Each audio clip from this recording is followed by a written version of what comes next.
Hi, my name is Andrea Kurtz, and I'm the director of the 10-year plan to end chronic homelessness in Forsyth County. I'm also really short and staring at there are so many things I could tell you about how these budget cuts will affect the homeless. But that's not what I'm going to focus on. What I want to focus on, why we need to raise taxes, and why not cutting these services, these critical health and human services, are so important to us as a state. In my work with the homeless, many people tell me, well, this recession is not as bad as the Depression of the 30s. We don't see people on the streets. We don't have the kind of mass homelessness that we did in the 30s. But part of that is because we have a system of human services that are helping people live in their community successfully. If we make these cuts, we will begin to see that. And the ones who are on the first line that will become homeless are those people who used to be in state institutions, who are institutionalized because they had disabilities, who are institutionalized because they had mental health disorders. And we have made, as a society, the commitment to try and bring them back into our communities. And when we cut the services that help them live there successfully, we will re-institutionalize them. But not in state hospitals, not in institutions for the disabled. They will be in our jails. And that is the most expensive system we have for housing people in this country. And the decisions you make today as a legislature about raising our taxes or not raising our taxes has long-term implications for what our budget will look like. How much of our budget will be spent on health and human services today determines how much of our budget will be spent on the criminal justice system and the correction system in the future. But I also think we have a lot of lessons to learn from what we are doing. As I said, I'm the director of the 10-year plan to end chronic homelessness. The philosophy of the 10-year plan is that it's cheaper for us as a society to have people housed with support services than to put them in institutions. And we're already starting to see that in our community. The 10-year plan has been working for 3 years in our community. In those 3 years, we've seen a drop of 40% in the rate of chronic homelessness in our community. We have done that because we have been able to take people who are homeless and match them with community support services and mental health services. And all of these services that you're talking about cutting is what keeping people out of the state hospitals, out of jails, and in their own housing, in their communities, working on becoming productive citizens. So I'm asking you as a legislator, think carefully about what you do.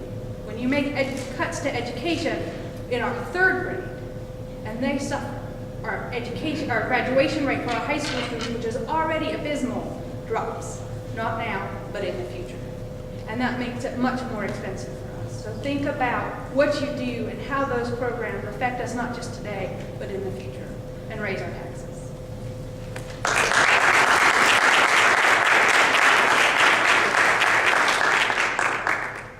Good evening. My name is Gladys Christian.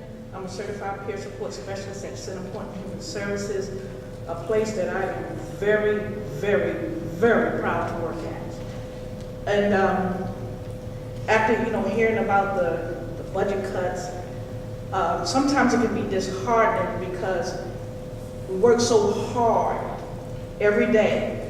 When I come to work, I see so many of our employees, really all of our employees, work so hard and try to make sure that services are being delivered. And our CEO, Betty Taylor, and our assistant director, our medical director, and I'm not saying it because they're here, I'm saying it because it's true.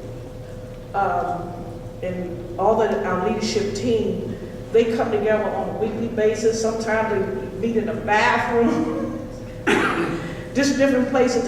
And I walk by and I hear sometimes when they're talking, always trying to see what they can do to make things better.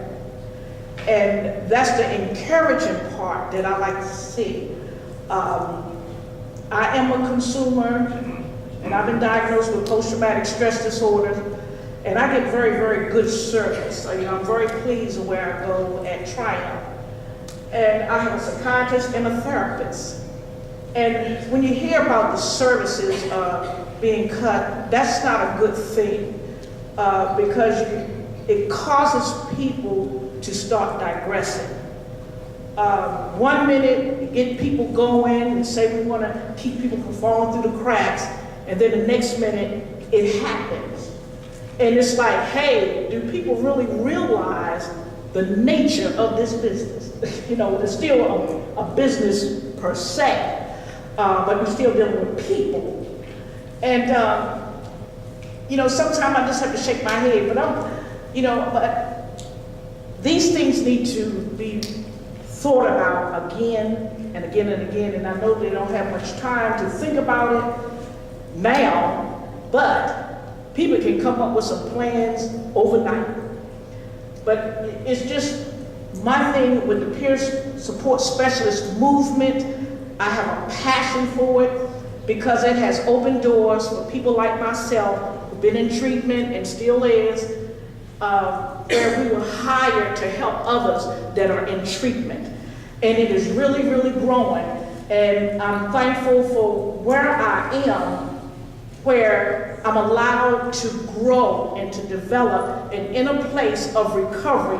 That's why I don't mind going, because if it wasn't, I'd be gone. But, you know, I'm just so thankful.